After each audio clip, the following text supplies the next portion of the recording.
Selamat pagi Bapak Ibu Saudara yang terkasih dalam Tuhan Yesus Kristus. Selamat bertemu kembali dalam Sapaan dan Renungan GKI Salatiga, Jumat 29 Januari 2021. Bersama saya Penatua Sri Ono Sudarso. Sebelum kita menikmati firman Tuhan, marilah kita berdoa mohon pimpinan Roh Kudus. Tuhan Allah yang Maha Penyayang dan Maha Pengasih, kami bersyukur atas penyertaan dan pemeliharaan Tuhan dalam hidup kami hari lepas hari. Saat ini Engkau berikan kesempatan kami untuk mendengar sebagian firman-Mu. Untuk itu layakkanlah dan siapkanlah hati kami ya Tuhan, sehingga kami bisa memahami akan pesan-pesan-Mu dan melakukannya dalam kehidupan keseharian kami. Inilah ya Tuhan doa permohonan kami yang kami alaskan di dalam nama Tuhan Yesus Kristus. Amin. Bapak Ibu Saudara, renungan pagi ini berjudul Hidup adalah Pilihan, yang disadur sebagian dari renungan harian bulan Mei 2019. Adapun nats Alkitab yang mendasari diambil dari Amsal 24 ayat 10 yang berbunyi, "Jika engkau tawar hati pada masa kesesakan, kecillah kekuatanmu." Ada sebuah kisah. Seorang wanita di dalam konferensi mahasiswa di sebuah universitas terkenal memperkenalkan dirinya sebagai anak haram. Ibunya bisu dan tuli, hamil di luar nikah.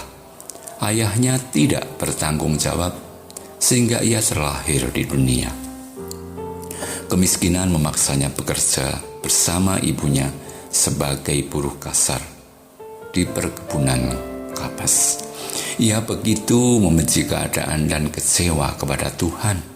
Sampai suatu hari ia bertemu dengan seorang pendeta. Pendeta itu berkata kepadanya, "Tahukah kamu bahwa hidup ini adalah anugerah? Tuhan memberikan kamu kebebasan memilih. Mau tetap mengeluh seperti ini atau bangkit dari kemiskinan. Pilihan itu ada di tanganmu."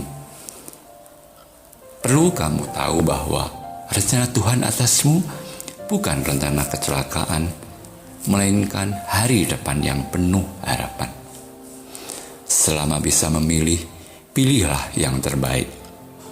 Nadanya lirih penuh makna.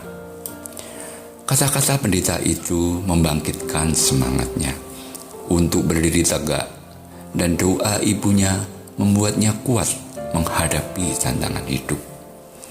Akhirnya dia pilih keluar dari rasa kecewa dan tak berguna ini. Singkat cerita, ia mulai giat membiayai kehidupan dan bersekolah sampai perguruan tinggi. Dia adalah A.C. Taylor Morton, pernah menjabat sebagai Menteri Keuangan Amerika Serikat tahun 1977 sampai dengan 1981 semasa pemerintahan Presiden Jimmy Carter. Dia wanita kulit hitam pertama yang membubuhkan tanda tangan di uang pecahan dolar Amerika. Bapak Ibu Saudara, hidup adalah pilihan.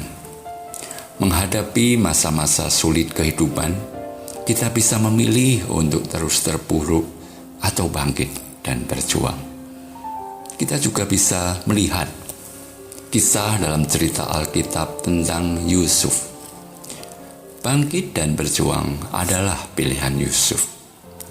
Dihadapkan pada situasi yang bertolak belakang dari mimpi-mimpinya, Yusuf tidak menyerah, melainkan mengerjakan bagian pekerjaannya dengan sungguh-sungguh. Satu hal yang diyakininya adalah masa kininya sebagai budak atau narapidana belum tentu menentukan masa depannya kelak. Dan terbukti pada akhirnya Allah mengangkatnya naik menjadi penguasa. Bapak Ibu Saudara, Allah selalu sanggup melakukan perkara-perkara ajaib di hidup kita. Sekalipun demikian, Dia menginginkan kerjasama kita. Bukan berarti tangannya tidak cukup kuat untuk mengangkat kita, tetapi apabila kita terus-menerus terpuruk, bagaimana Allah bisa mulai bekerja?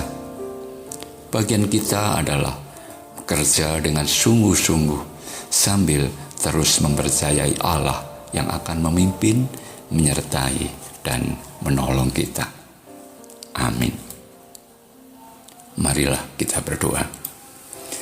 Bapa di surga, terima kasih untuk firman yang sudah ditaburkan pagi ini. Dalam kondisi saat ini, di tengah situasi pandemi COVID-19 yang sangat bertambah di dalam setiap aspek kehidupan, seringkali membuat kami merasa terpuruk. Biarlah melalui renungan ini kami boleh disegarkan kembali untuk tidak mengeluh atau bersedih dalam perasaan terpuruk. Ajarlah kami untuk memilih bangkit, memilih berjuang dengan sepenuh hati, dengan terus berpengharapan kepada Engkau ya Tuhan. Dengan pimpinan Roh Kudus, mampukanlah kami untuk memilih yang terbaik untuk setiap keadaan yang kami hadapi. Ajarkan kami pula untuk setia dan tekun mengerjakan apa yang menjadi bagian kami. Dan biarlah Tuhan yang memberkati akan usaha dan pekerjaan kami. Ajar kami pula untuk yakin dan percaya bahwa rancangan Tuhan adalah rancangan damai sejahtera untuk memberikan kepada kami hari depan yang penuh harapan. Kami mau menyerahkan setiap pergumulan kami pribadi lepas pribadi dalam pengasihan Tuhan.